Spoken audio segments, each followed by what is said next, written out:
Hello everyone, my name is Yuri Kasdorp from Mouse, and we are here with a little guide on Watkins Glen in the Acura. And this combo is tricky at first, but once you get the hang of it, it feels amazing to drive, and this is kind of a mini LMP3 car once you get used to it around this track. So if you want to see how we do it, make sure to watch the guide and learn how we carry all that speed around here. Right, here we are, about to start our lap, and we're in the Acura. And this Acura doesn't have the best acceleration, but the mid-corner speed of this car is insane. So if we can make use of that mid-corner speed, we're gonna be flying.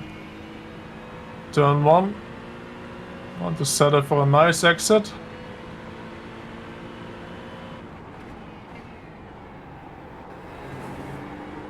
All the way at the edge of the curb. On the exit here. Get the wheel as straight as you can through the S's. And then I like to rev it out.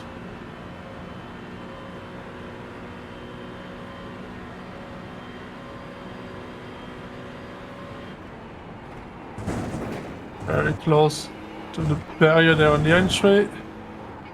The car tight, wait for the turn. Slam the power.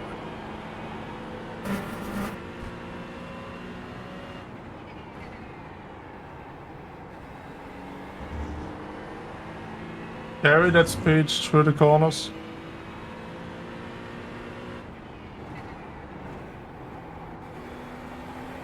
And try to carry that speed, and that speed is why this car is so quick here.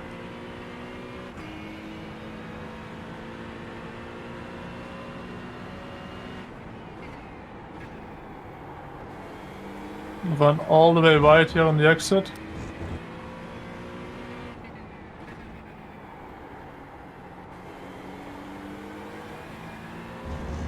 And open up here. Small lift here while you're turning in. Get rotation. And then try to fire the car for a nice exit again. And that's a lap around Watkins Glen in the Acura. Right, so let's have a closer look at the lap and how we manage to keep the speed around here. So, turn 1, always have to be careful for this bit of the grass here. You want to be going in a straight line.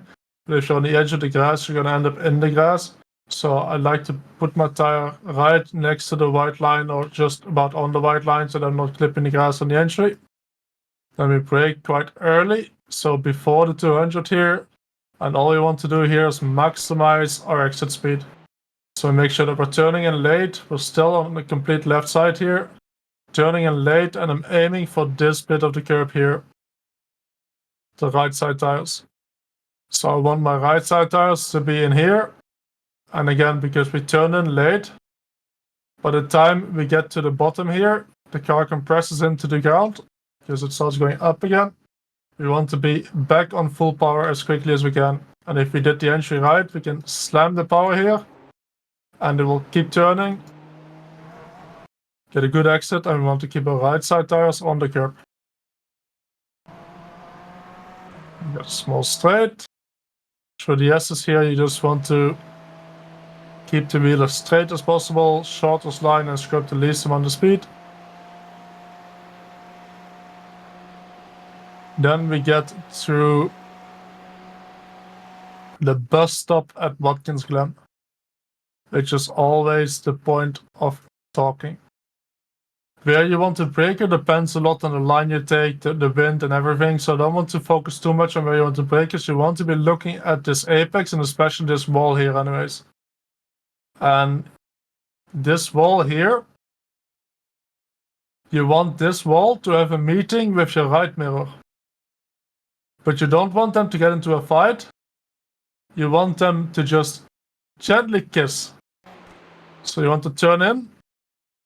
And you want that right side mirror to just about scrape the wall here. And the closer you can get to this wall here, not only the better entry you have in the bus stop, but also the lower the curb is. So if you look at the curb here, it's a bit of a triangle curb. And the highest point is here actually. So if we can be on this side of the curb, it's lower again and the car gets upset less. So we want to turn before we get to the curb. And also notice how I'm braking before the curb, and when I'm on the curb, we go off the brakes. That way the car doesn't bounce in a weird, unexpected way over the curb. So now that our car is here, our mirror has a date with this bit of the barrier. We want to set up the next bit of the chicane, and the moment we land here, we want to land round and about the straight way, go a bit on the brakes again, and we want to hit these two pieces of tarmac. So we want to hit on the left side. We want to hit this piece of tarmac, and then we want to turn, and we want to hit this piece of tarmac. And if you're not hitting those, you're going to understeer through the bus stop. And then on the exit here, you can actually take quite a bit of grass on the right side without getting off track. It will just slow you down a bit on the entry of the next corner, but it's not too bad. Then we get to the carousel, and the carousel we want to get the car to start turning and come from about the middle of the track and slowly let the car go towards the inside. Wait till it starts turning, and once it starts turning, we're hitting the curb. A bit after this entrance road is normally my reference where I want to hit the curb. You can go back on the power, and it will feel like sometimes the car starts understeering a bit, but if you do it well, the car starts getting compressed into the road here. As you can see, it's a bit of camber throughout the track. Starts going up again, and we can make the corner here without clipping the grass, getting the off track on the left side. Make it over to the right as quick as you can to have straight line braking again, and I'm using this drain cover here. So we brake just before the drain cover. Don't brake too hard here, just brake a little bit and try to keep the speed up without losing the rear end here. It's always a balance between getting good rotation into the corner and not having too much weight on the front axle that will make the rear spin out. Again, if you did it well, there's a bit of camber in the corner. We can go on throttle really early, and that's what this car is so good at. This mid-corner speed. And mid-corner will just fly. So if we do this well, if we can make use of that mid-corner speed, this car here is very, very solid. Uphill right-hander, there used to be a different tarmac here where you want to put the car. There's no different tarmac, but there's a bit of different camber. So we want to brake around the 200 on the left side. Come from the left side, and in this corner here, there's a bit more camber in the middle of the track than all the way on the inside. That's why we have quite a wide entry here, and we only apex very, very late. So we're coming a bit from the middle of the track here. You don't want to apex too early, because then you're going to understeer wide later in the corner. Get the rotation done, and then creep towards the inside, and hopefully you can be on power before hitting the curb here, without understeering into the grass on the exit here. That's what we want to aim for, to have a good run up the hill. Get to the last sector here. I want to brake just after the 200. I'm using these track parks on the track to where I start braking. And then you don't have to completely follow the inside here, because we can go all the way wide on the exit. You can use all of this runoff here on the left side. The only thing you have to be careful of is if you use all of this, you want to make it back in time to have a nice entry for the next right-hander. So quickly back in time to the right side here. Dab on the brake, make it to the inside. Quite straightforward that corner. Then we get to the last two corners. Want to open them up as much as you can. And in this corner, it's always a question which part of the car is limited. In the Acura, I'm happy to report that the front is more limited than the rear. In cars like the Porsche, it can be that the rear is more limited, and then we have a much trickier corner. your rear limited, you want to lift before the corner to be back on power towards the apex and at the apex. The Acura, that's more front limited. We can be on throttle here and then lift while we're turning in to have a bit more weight on the front end. And then slowly back on the power here for the exit.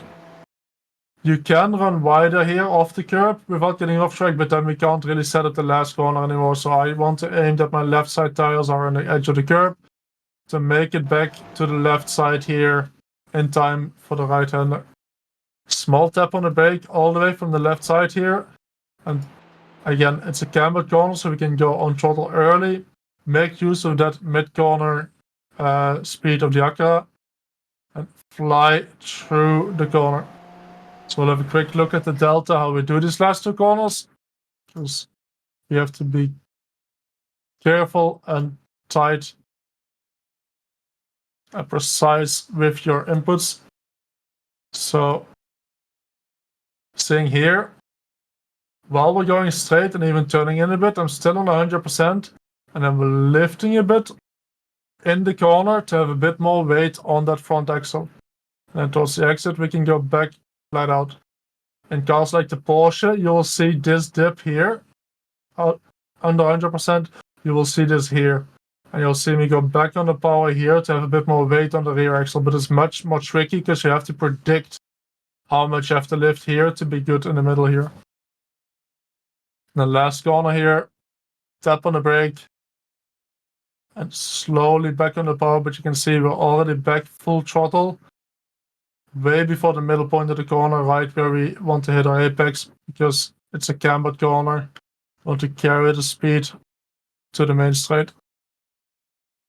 And then we only have the straight left, and you bang in a lap around Watkins Glen, one of the most rewarding tracks, in my opinion, on the iRacing service. Right, so there we go. Another track guide done. One of my favorite combos, as I said, on the game. Who doesn't love jumps like that?